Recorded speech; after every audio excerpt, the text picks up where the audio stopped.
7:38. Few farming issues as divisive as that of badger culling. For many years, it has ignited passionate argument on both sides of the debate. Yesterday, farmers in Gloucestershire were told by the government they could cull thousands of badgers to try to reduce TB in cattle. And if it's a success, similar culls could be rolled out across other counties in England. Animal welfare organisations, though, are opposed to the idea and say vaccination is the only long-term solution.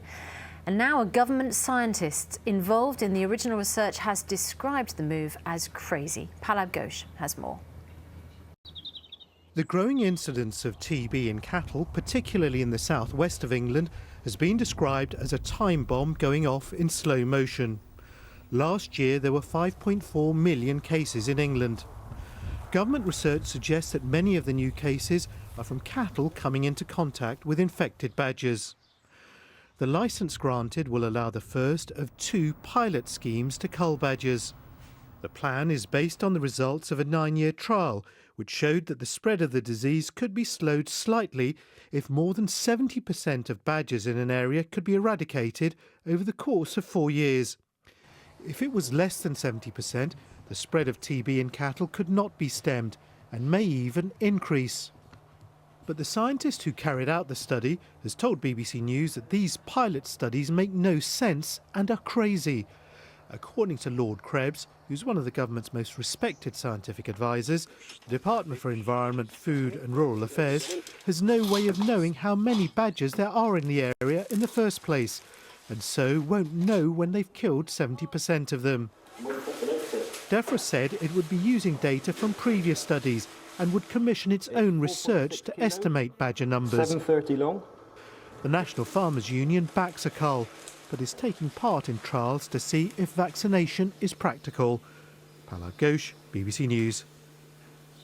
Well, with us now is the Queen guitarist Brian May, who's been campaigning on this issue for some time. He's founded something called Team Badger, a coalition of animal welfare organisations, hoping to persuade the government to change its view. And Adam Quinney is with us as well. He's a farmer who's had to deal with bovine TB firsthand, is also Vice President of the NFU. Good morning. Good morning. And let me start with you, first of all, to find out what is the damage, then, that badgers can do. What's happened with your herd? Well, our own particular herd, which is pretty representative for most cattle farmers in the southwest region, we are consistently losing cattle to TB.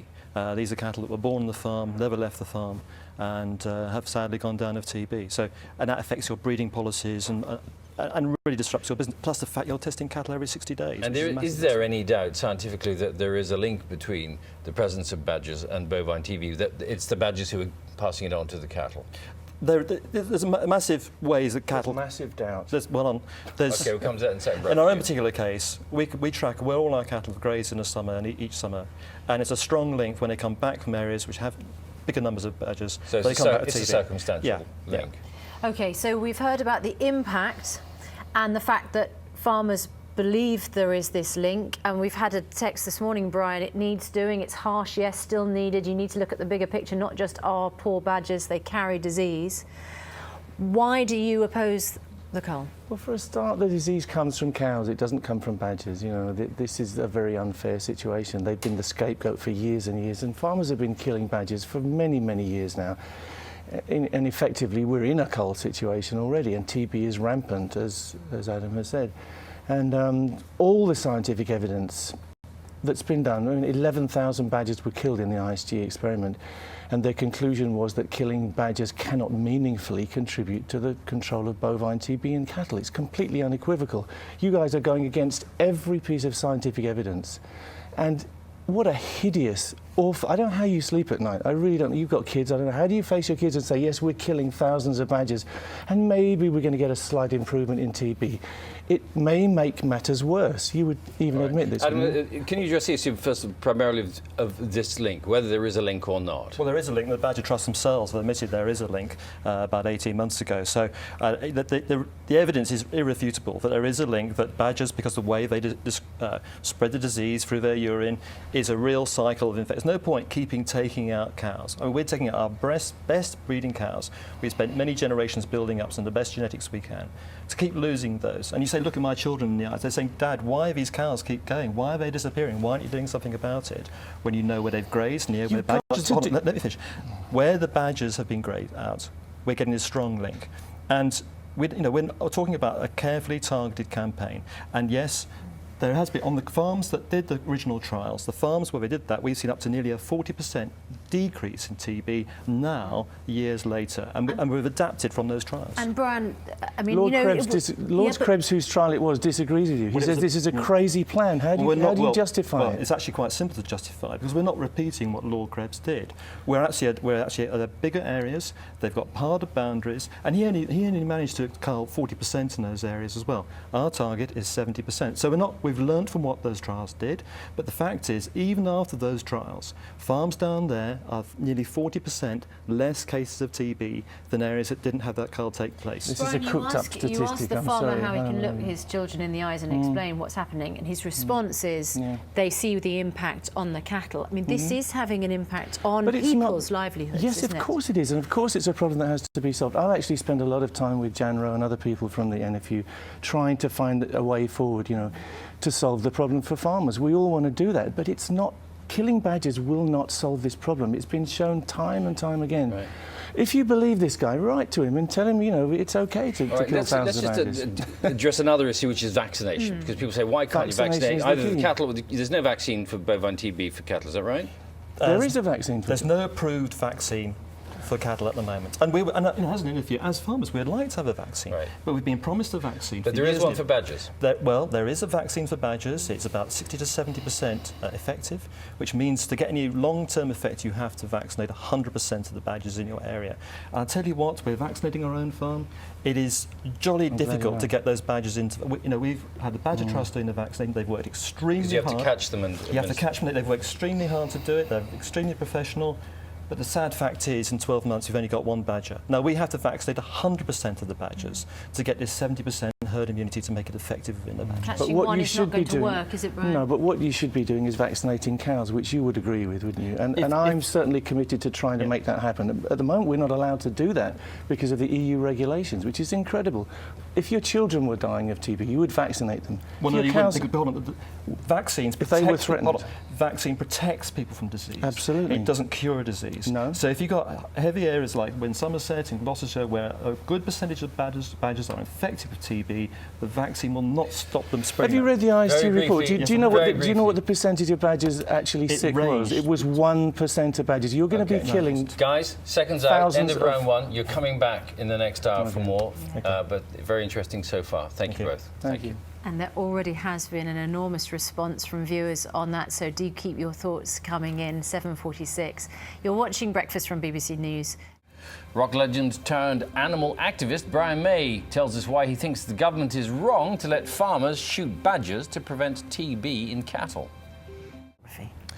Now to round two of what was a pretty hot debate we had earlier. Few farming issues as divisive as that of badger culling. For many years, it's ignited passionate argument on both sides of the fence. And yesterday, farmers in Gloucestershire were told by the government they could cull thousands of badgers to try to reduce TB in cattle. If it is a success, similar culls would then be rolled out across other counties in England. But animal welfare organisations opposed the idea, saying vaccination's the only long-term solution. Now a government scientist involved in the research has described it as crazy. Now, Queen guitarist Brian May, who's been campaigning on the issue for some time, he founded something called Team Badger, which is a coalition of animal welfare organisations hoping to persuade the government to change its mind. And Adam Quinney, a farmer who's dealt with bovine TB firsthand in his herd and is also vice president of the NFU. Good morning to you both.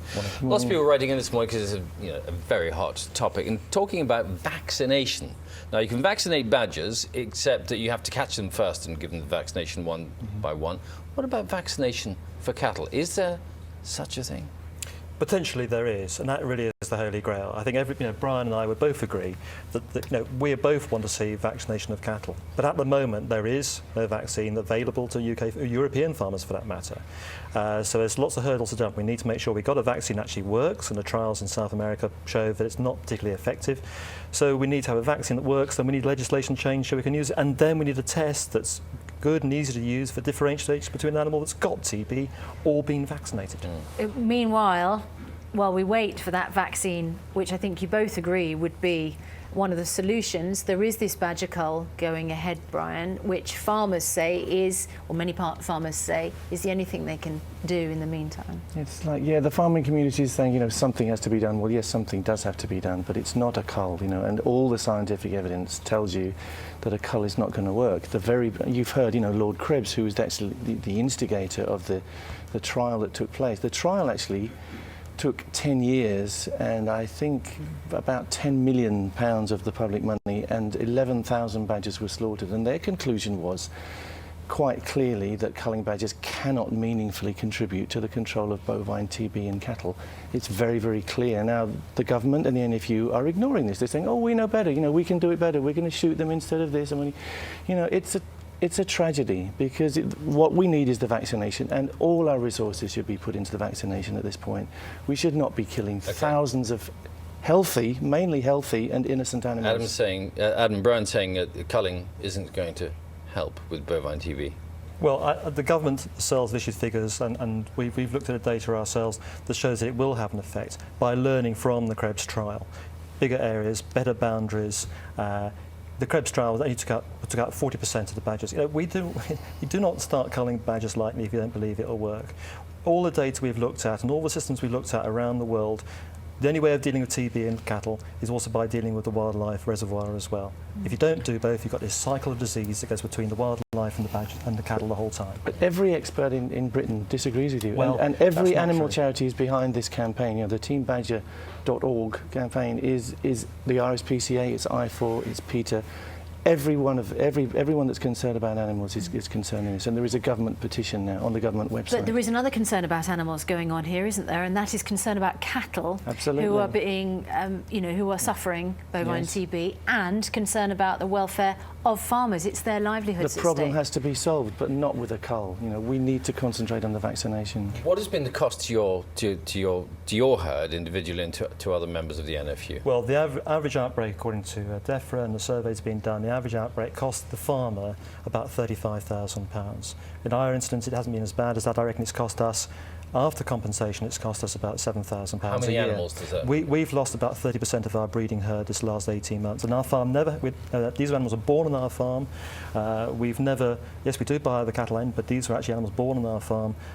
We've never had a case of TB prior to that on our farm. But TB is not the major cause of premature death in cows, is it? It's at about 10%, in fact. 350,000 cows last year were killed for other causes, not for TB. Yeah, for management purposes. But when you look at an animal that's reacted positively for TB, it looks a perfectly healthy animal because you're catching disease, hopefully at a very early stage. The cull is going to go ahead in limited areas. What would prove its success to farmers to allow it to then go elsewhere if the Krebs trial, which has already gone ahead, has led to many people saying it doesn't work at all? You must bear in mind, these two pilot areas is not to prove or not prove whether culling badgers actually helps the TB situation. These two pilot areas are to see if free shooting is an ethical way of putting down badgers. So we won't. So the assessment, the impact on bovine TB won't even be assessed. It will be assessed, but the primary purpose of these two pilot areas is to see if free shooting work because of the cost benefit of doing it that way. Brian, just to finish up with, we used to hear that badgers were protected, endangered, we had to take great care of them, and yet it seems there are lots of them around. There are lots of badgers, yeah, and we need badgers. We need our wildlife. I would like my grandchildren to inherit a world where you do have healthy wildlife. And I just say to anyone who cares about animals, please help us. You know, teambadger.org is there. Before you do your washing up, please go and make your presence known on the government website, which you can do there. We will leave it there. Gentlemen, thank you both very much. Thank you. And thank you for all your thoughts on that issue this morning.